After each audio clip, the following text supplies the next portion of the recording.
We'd like to send a big thank you to our primary sponsor for the Prince George's Community College Startup Cup, Capital One, Investing for Good. Capital One has had a long-standing relationship with the community college and specifically with the InnoHub, and they're helping us drive forward our ideas of empowering more entrepreneurs. Again, we want to thank you, Capital One, for all that you do and all of your support that you give us over the years. And thank you for coming on again as a sponsor for the Prince George's Community College Startup Cup 2021.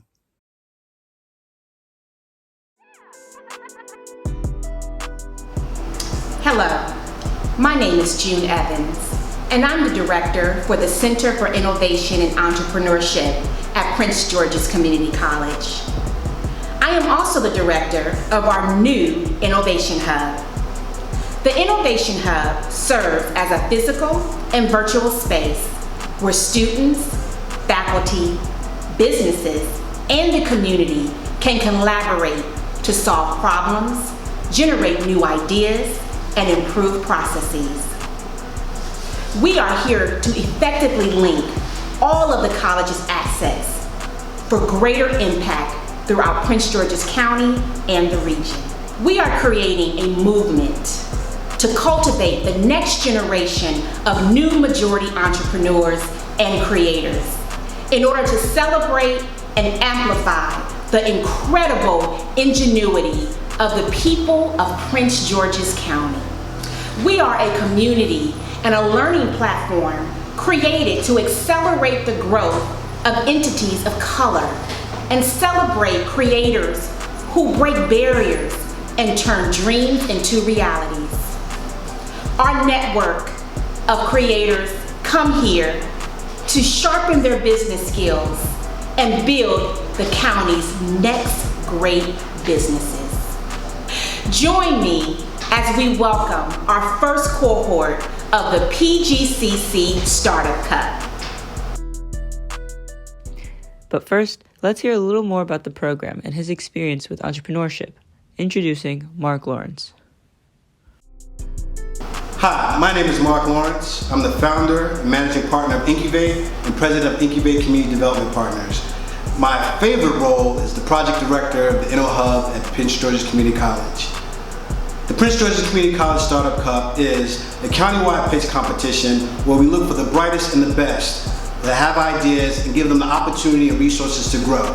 We take them through a structured curriculum over 2 semesters using Kaufman Fast Track, using a business model canvas, and using all the techniques that our companies need to grow.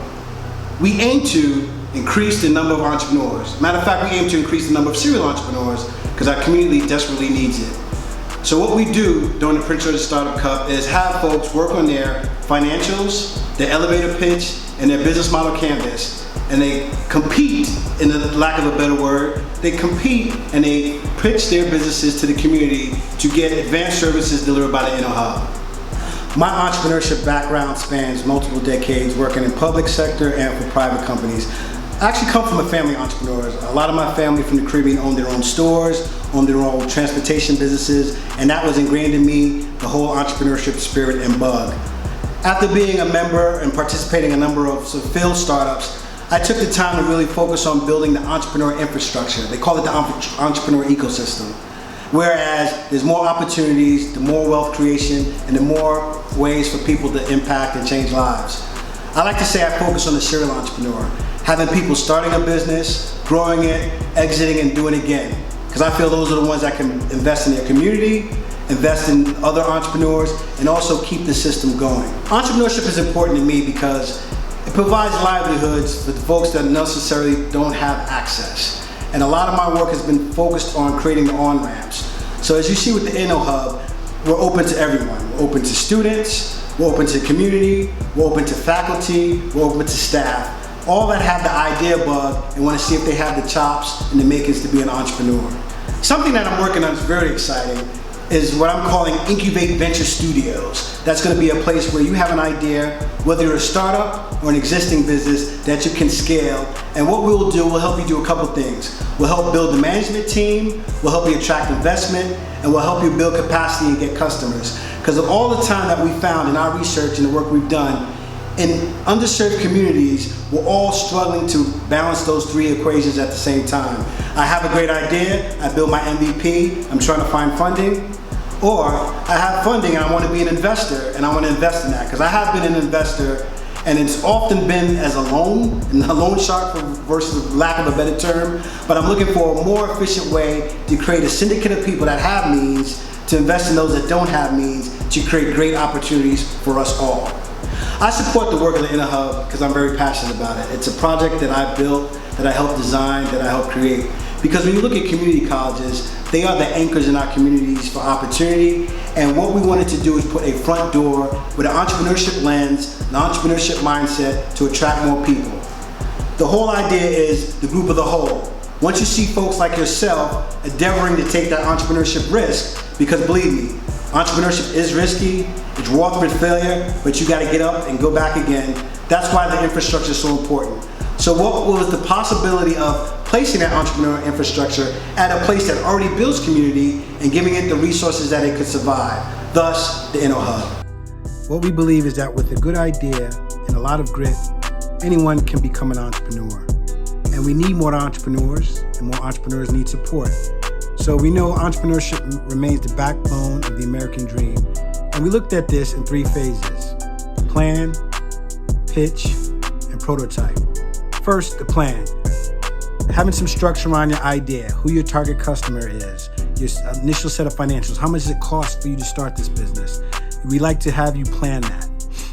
The second phase is once you have that plan, you pitch it. Share your ideas with others, whether it's to get more resources, whether it's cash resources, or more support. How do you build your team? That's the plan. And prototype. A lot of businesses nowadays need some sort of product, some sort of validation. So a quick prototype that says, yes, I have this plan, I have this idea, I have this visual representation of this idea, and I use that to attract customers. Again, the Prince George's Community College Startup Cup. Plan, pitch, and prototype.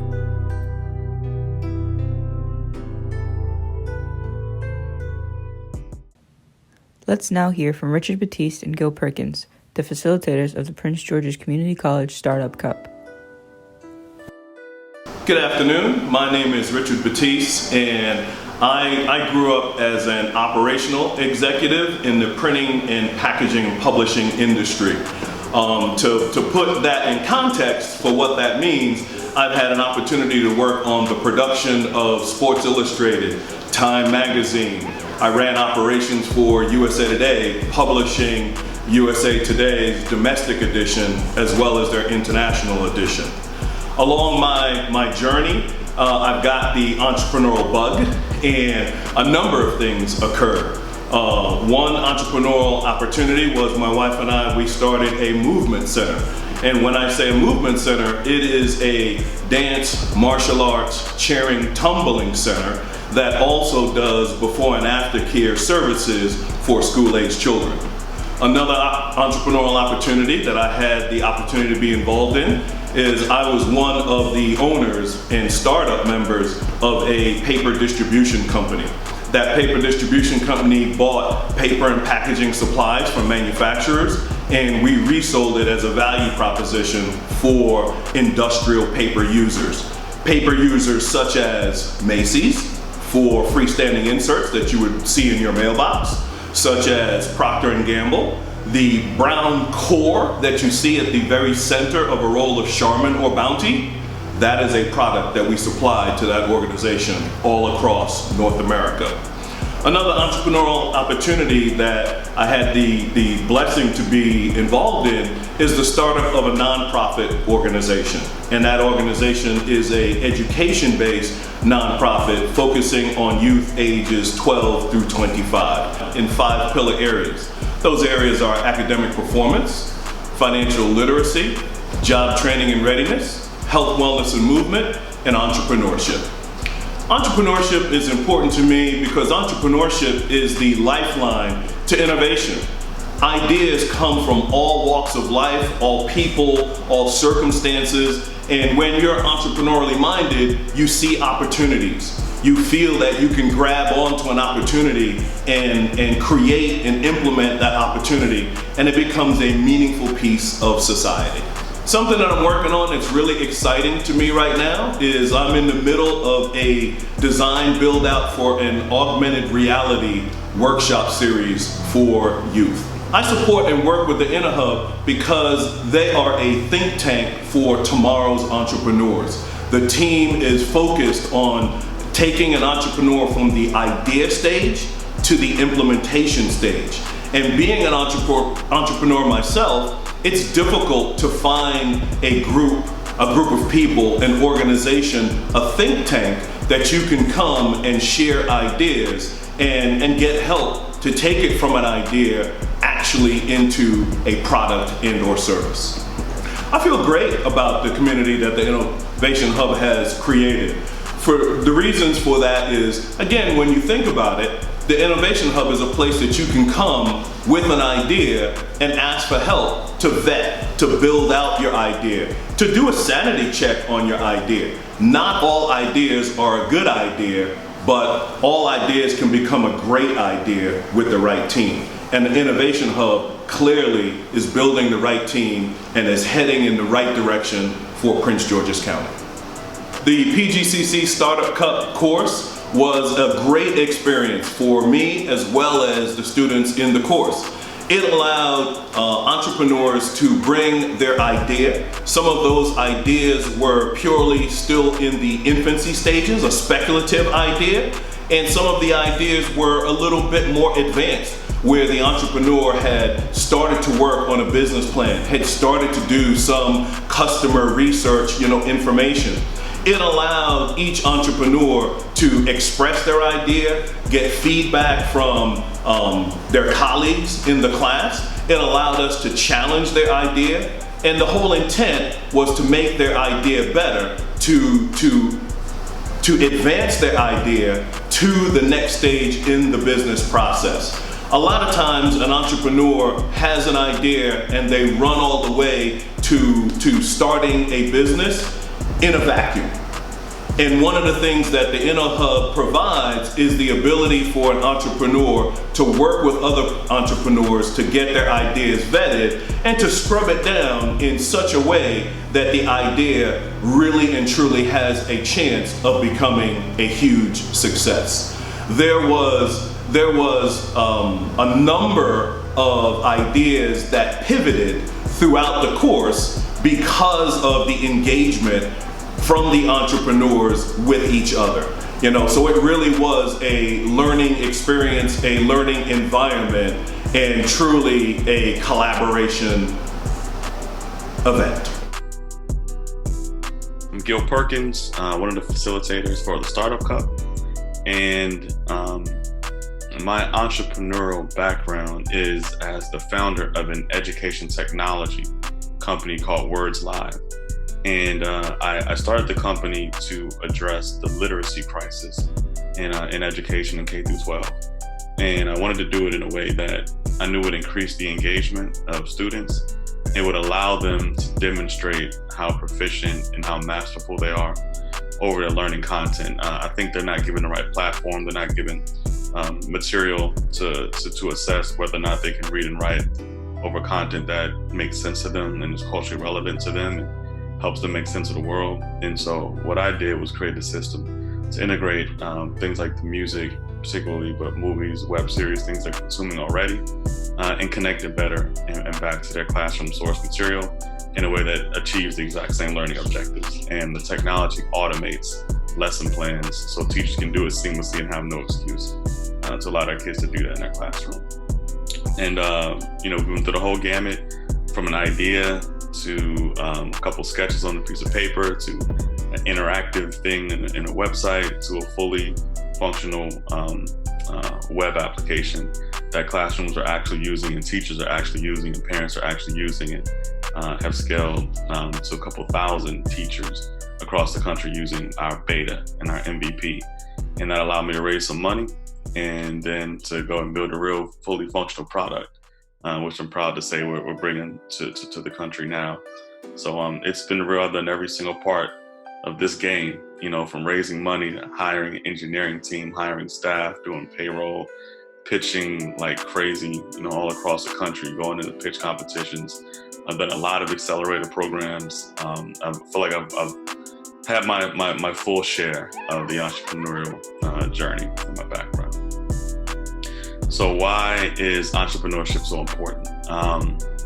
I come from the perspective that entrepreneurship is actually the backbone of this particular country, but especially for communities of color where, our job and our hiring rates are lower, our wages, our salaries are lower, and when it comes to wealth, there's not even a comparison with our counterparts. So entrepreneurship allows one to create wealth because it's actually an asset class. And if you can increase the valuation of that asset class, as well as pull cash out by being profitable, then you will achieve a lot of economic success that just our community hasn't been able to do. And quite frankly, it's something in a manner that you wouldn't be able to do with a job, even a high-paying job. So entrepreneurship is critically important to our community's ability to build wealth and to build assets that we own and can transfer and can keep in our family and can help generate other assets. So it's critically important economically for our community.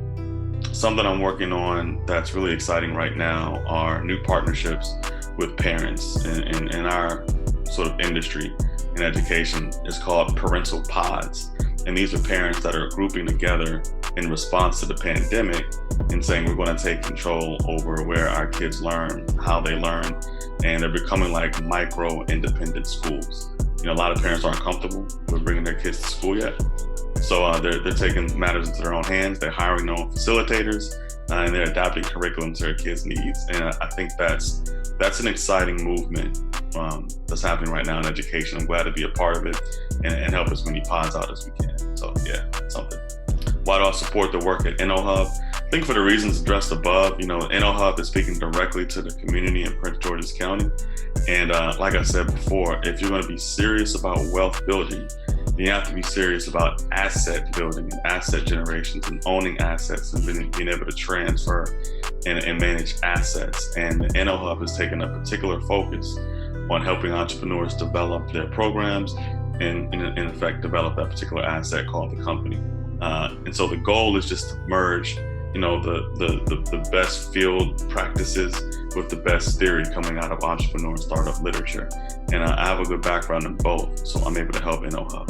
I think the community that the InnoHub has cultivated is a good one. And like anything else, when you're starting out, there's going to be a few brave souls, your early adopters that come in and are really excited about it. So I'm glad we've identified those people. And I'm hoping that, with the pandemic, the value proposition still gets applied because, you can't meet in person. We can't actually go to the physical location right now. So, we're a bit remote. And I think that can, in a way, when you're starting out, it could, maybe just kind of limit the effectiveness you have. But I think so far, the InnoHub has cultivated a pretty active and vibrant young community here in Prince George's County. My experience facilitating the Startup Cup has been amazing. Like I love the entrepreneurs I get to interact with. I love the entrepreneurs I get to, advise in a way, right? So when you're facilitating the classes and facilitating the sessions, by default, I'm bringing a bunch of content, bringing a bunch of experiences. I get to advise, I get to help, I get to share resources, I get to connect. And that's what I love to do. That's what I'm passionate about doing with other entrepreneurs. Because like I said, I think this is something that can transform our community. So it's been amazing. I love facilitating. It's rewarding to me. There's just intrinsic value in being able to help other entrepreneurs reach their dreams and kind of, achieve things that maybe, you had a little bit of doubt they didn't think they could. That's something I really appreciate.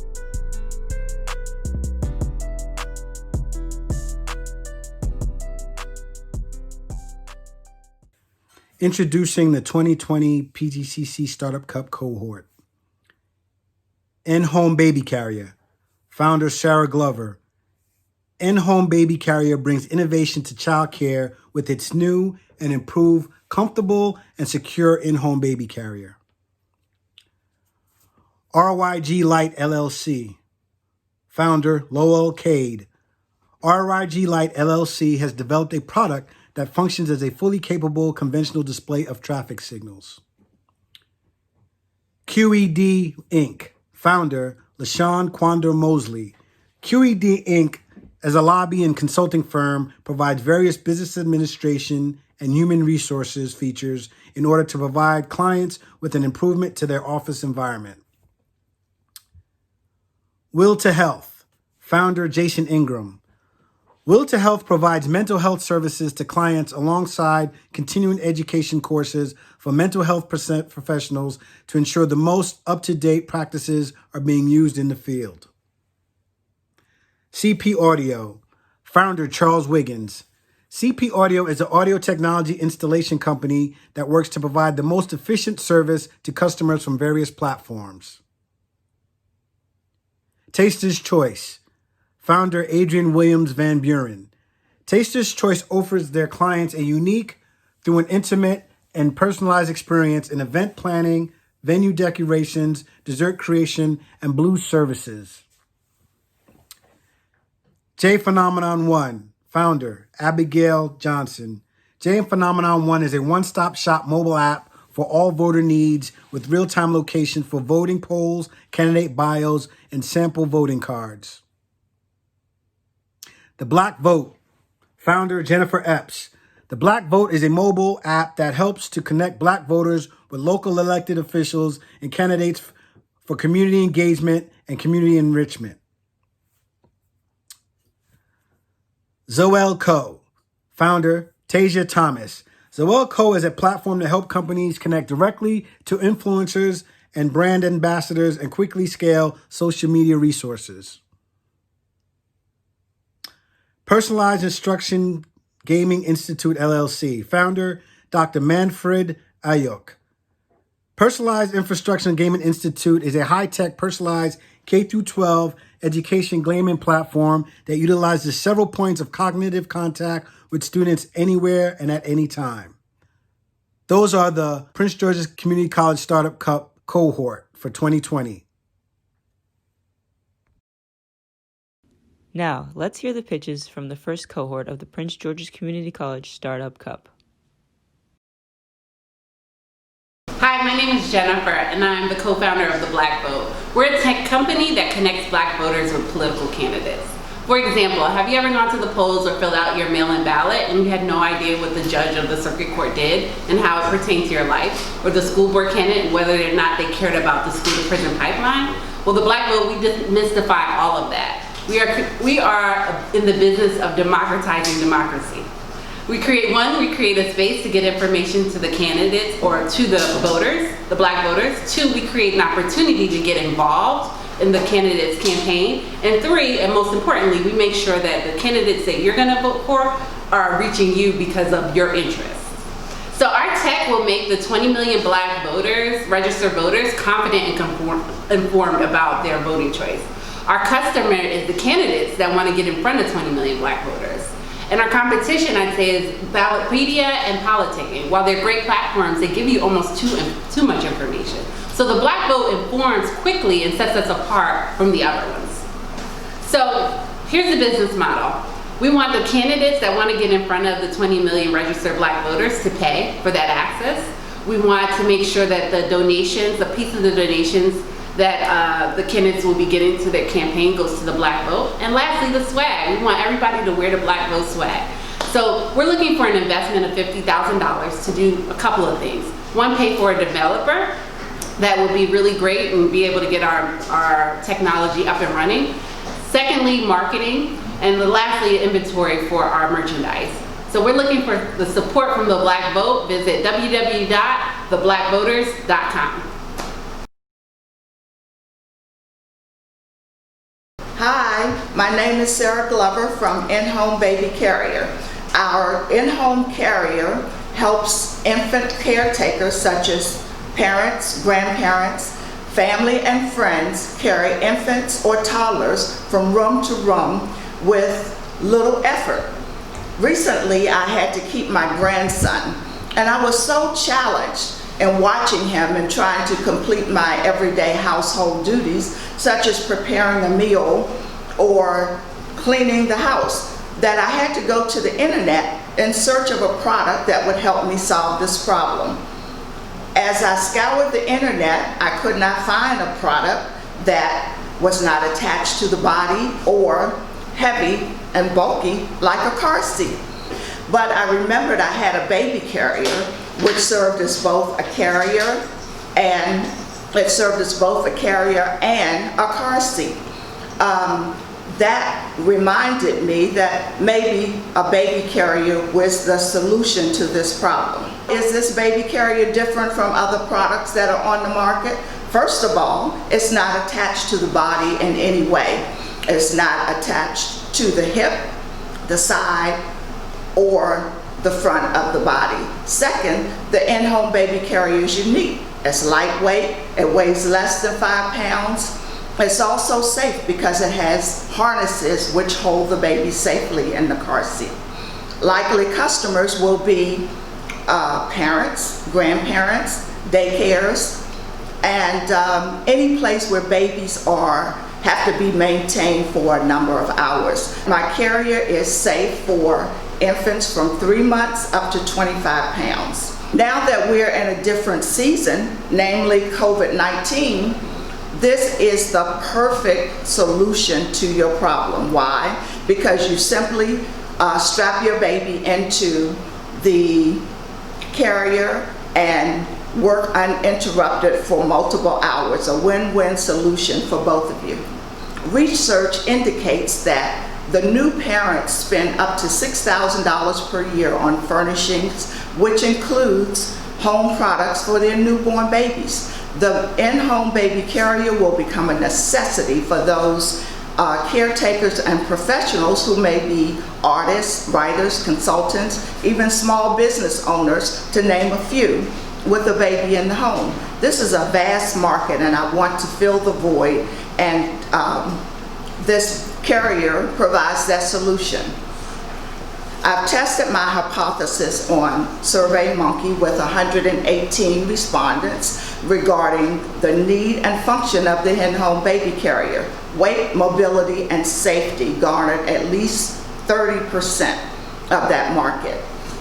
Respondents were 52% men, 52% women and 48% females. The age of the respondents was from age 18 to 60, as I predicted, with 35% of the market was right in my target of 18 to 29 years of age. As far as income, 95% of the potential customers are below $125,000, which makes this carrier affordable for many middle income prospects. Now that you're aware of the ideal and practical solution to move infants from room to room within the home, who wants to join with me and in-home baby carrier in addressing the needs of this important overlooked market with a commitment of $25,000 to get the prototype produced?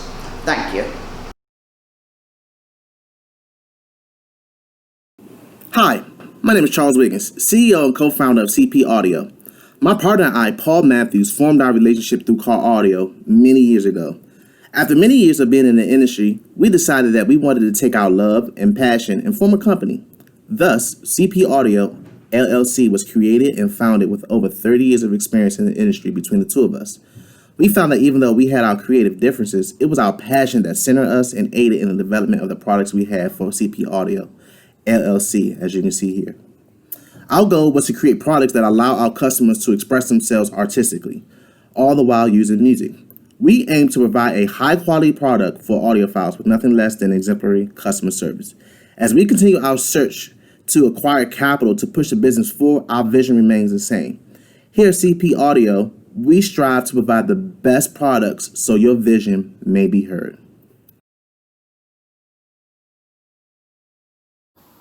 Hello, my name is Lowell Cade, and my company is called Riglight LLC. We've been doing business in the state of Maryland since 2016. Riglight designs and manufactures innovative traffic control devices for public and private use. Our value proposition is to improve the safety of the traveling public and those who manage the movement of it. Traffic lights have long displayed universally known signals to control the movement of traffic. Yet in situations where pedestrian and automotive traffic needs to be manually directed, there is no handheld device that provides that functionality. I was on my way home during a nor'easter snowstorm. Street lights and traffic lights were out. At an intersection, I observed a police officer directing traffic. I was concerned for the safety of the officer and the traveling public. It was a dangerous situation, as I could barely see the hands of the officer. Rig light will save lives. Even when weather conditions are not adverse, there is a need for a public safety directional device such as the rig light. For example, controlling vehicular and pedestrian traffic at large public events or during an emergency situation. Rig light is a public safety directional device. It's a one-of-a-kind, quick-deploy, single-lens, lightweight device that provides the full functionality of a conventional traffic light. The strong mold-injected housing is tough and weather-resistant. The battery charges in minutes from a USB connection, and the rig light runs for 90 minutes on a single charge. The user-friendly control panel uses universally known controls for traffic management. There are no direct competitors to the rig light in the marketplace today. Although there are devices such as batons and flashlights, none of them provide the full functionality of a rig light. Our initial target market is the DC metropolitan area, which includes the District of Columbia, Maryland, and Northern Virginia, for a total market size of roughly 45,000 customers. This includes law enforcement, county police, sheriffs, and state troopers, public safety, schools, Department of Public Works, and the military bases, as well as private users, flagger companies, construction companies, entertainment venues, and churches. The Rig Light team consists of me, Lowell Cade, President and CEO, Alfonso Hawkins, retired Deputy Chief of Police for Prince George's County, Michael Moore, Maryland Transportation Commission Board Member, and Coherent Technology Services, our manufacturing partner. The funds would be used towards the procurement of inventory. Thank you so much for your time. I hope you enjoyed the presentation, and you can get more information on the product at riglight.com. That's RYG light.com. And that RYG stands for red, yellow, green. Thank you.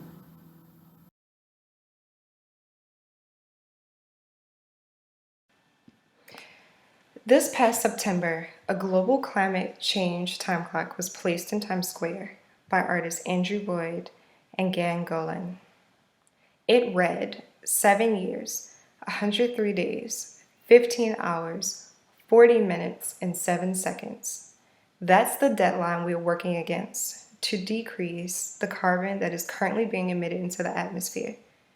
If we fail to do so, it is predicted that by 2027, the carbon emissions rate will reach a critical peak and trigger the Earth's sixth mass extinction. Hi, my name is Tasia Thomas, and I am the founder of Zoe & Co., the Etsy of sustainability. My team and I have created an online marketplace that serves as a sustainable fashion, beauty, and wellness storefront to consumers and a business-to-business sourcing and distribution platform to our sellers. For us, it is about reimagining a world where with your help, we can reduce the impact of the third largest source of carbon emissions, the fashion industry. In a race to save the Earth's ecosystem, global markets are now turning to sustainable, renewable business solutions that are harmonious with nature. In the US alone, the sustainability market is projected to reach $150 billion in sales by 2021, according to Nielsen Norman. And the US secondhand market alone is predicted to keep growing over the coming years and has been predicted to reach over $64 million in value by 2025, according to CNBC. We believe we can capture 5% of this market by partnering with fashion tech companies to collect and repurpose unworn garments into new textiles. Since January, my team has leveraged Blue Ocean strategies to gain insights from over 130 sustainable fashion founders and have found that most struggle to gain sales on their e-commerce platforms because no one could have predicted a world in which COVID reigned supreme.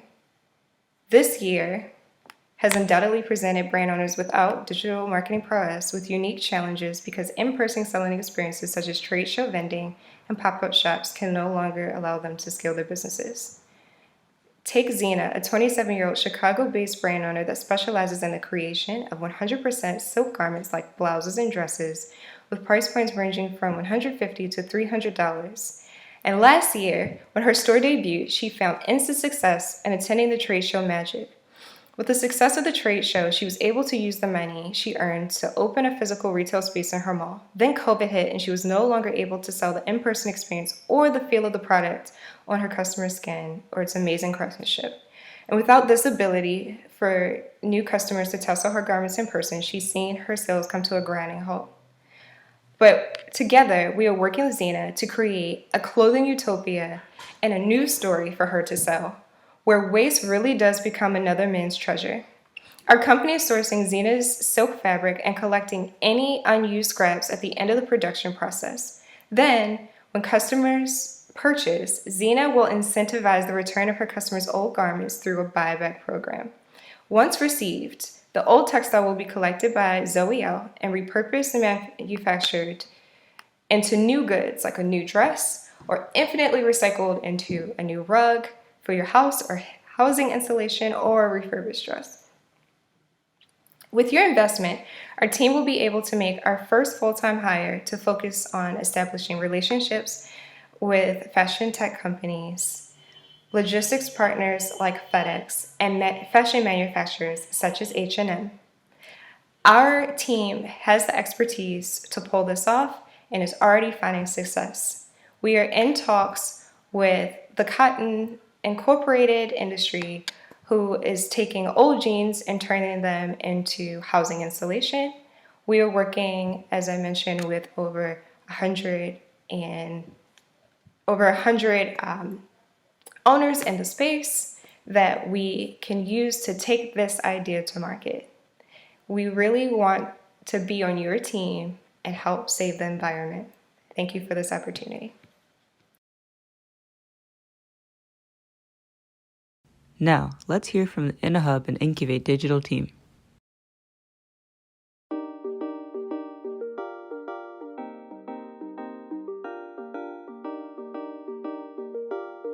Hello, my name is Shawnell Joyner. I am the operations coordinator with the InnoHub. Hi, my name is Daniel McCoy. I am the editor and storyteller. My name is Samantha Villegas and I am the project manager and coordinator. My name is Jacob and I produce video productions as well as motion graphics. My name is Hifsa Sarwat and I'm the graphic designer and brand manager. Hi, I'm Eric, editor and overseer of all creative content and target messaging. My name is Jasmine S. Brunson. I'm the head of data science and analytics. I love working with individuals who have an entrepreneurial mindset and are focused on generating new ideas and new businesses. What entrepreneurship means to me, it means free thinking. And by that, I mean that it gives you thinking without boundaries. It allows you to use your own innovative superpower in order to build new. My superpower is providing behind-the-scenes services and coordination to help the InnoHub be successful. Entrepreneurship is important to me because I believe that it lets the individual make their own personal impact on the world and their community. Because it has the ability to improve standards of living and create wealth, not only for entrepreneurs, but their surrounding communities as well. Your success is determined by your grit, not by a grade, not by some foolish office hierarchy, or even societal stereotypes. I think entrepreneurship is important because it's one of the only ways to reaching complete financial independence and freedom while making a difference in people's lives. Plus you get to be creative and you get to be your own boss, so that's amazing. I believe that entrepreneurship is an opportunity for people to advance their lives, regardless of socioeconomic status or background. Entrepreneurship serves as a beacon of hope with anybody with a dream or a vision. I enjoy being active in the field of education, workforce training, small business development, and capacity building. The InnoHub focuses on networking and community building over traditional workshops and labs. The InnoHub provides ideation and design thinking sessions, business coaching, talent development, skill building, and software development. I feel that the community that the InnoHub has cultivated is organic. It's one of self-improvement, one of encouragement, and one of constant motivation. It's a bunch of like-minded people going toward a central goal. I think that the InnoHub community is full of brilliant leaders. We've really given rise to the new majority and we've implemented new ways of thinking and solving problems in innovative ways. Looking at the process from the beginning, it's truly remarkable. Being a digital community builder myself, I pride myself in building cult-like followings, mainly because a cult is a root word for culture. In fact, my knack for surrounding myself around talent has led to handpicking and building Incubate Digital. Being an alumni of Prince George's Community College gave you the insight of the importance of having a strong community built on the foundation of growth.